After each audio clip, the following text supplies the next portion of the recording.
Subscribe करू दरभंगिया एंटरटेनमेंटक channel के आ घंटी के निशान जरूर दबाओ हमार सबक वीडियो सबसे पहले देखबाक लेल।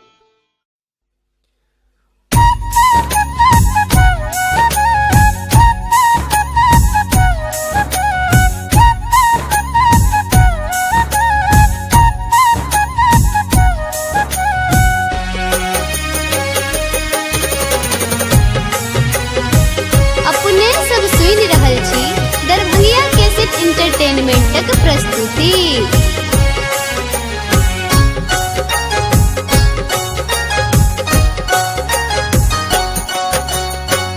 कन कन कह छो बजनिया सुन ले न हमरो अरजी हे कही ललन बिना छछनिया मनमा केहन कठोर तू भेलहि गे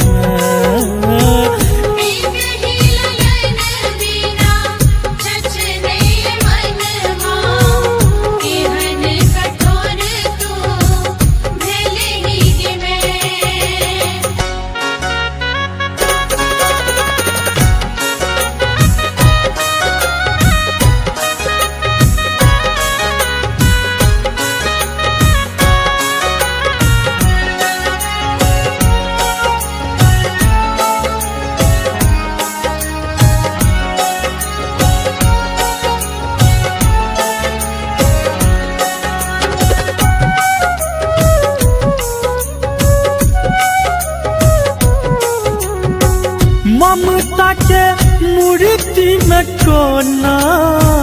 काठ सन करे जा भेलोगे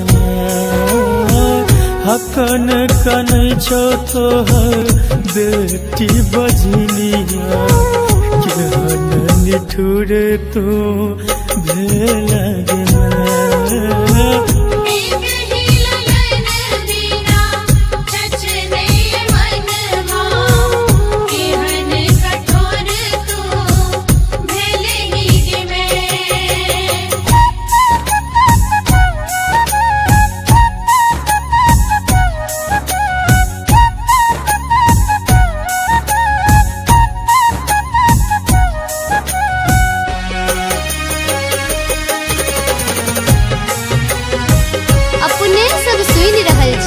दरभंगिया कैसेट एंटरटेनमेंटक प्रस्तुति।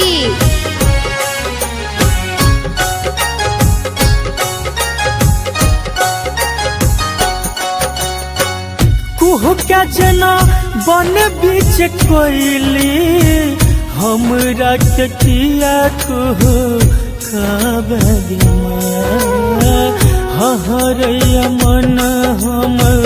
कोढ़ फटैया एहन दुख हमरा दिल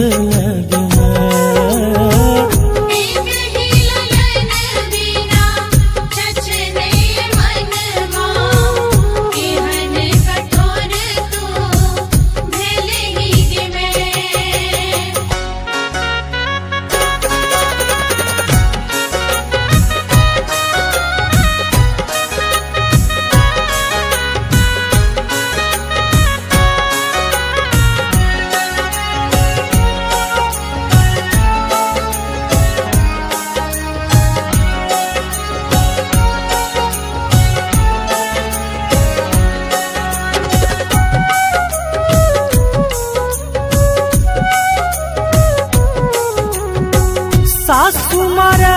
ताना गे मैया ननदी कहे कुल छिनिया गे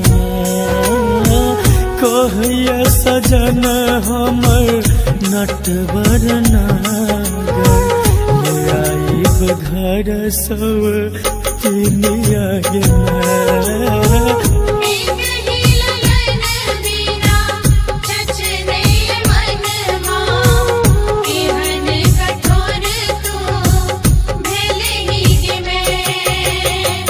कन कन कह छो बजनिया सुन ले न हमरो अरजी गे कही ललन छछनिया मनमा केहन कठोर तू भेलहि गे